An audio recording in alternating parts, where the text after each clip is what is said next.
This second episode together has really come around because we've just got back from a week in Kenya where you took 20 patrons who were people who are paying into the charity to get boots on the ground in Nairobi, or Africa's largest slums. We visited 5 schools around Nairobi and we saw thousands of children and just the impact that's being made at this stage of the charity, specifically on this trip, with people who are paying and have done for a couple of years to help these kids.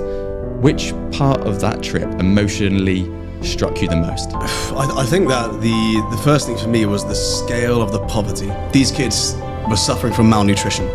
They were suffering from poor water quality. And this meal was there for the whole family, not just them. These are the kids who were taking it home to their parents. You know, they were going sometimes several days without food. How devastating the impact of a lack of food was for these kids. I sat down with one boy, kind of broke down in front of me, and he was like, the hardest thing that I've got to deal with is, you know, the anxiety. He's basically crippled by this anxiety of he doesn't know when he's going to eat next. I remember not having any answers for him. When he's not in school during the weekends, there's just no food. He'll go begging and he won't get enough money or food to actually eat.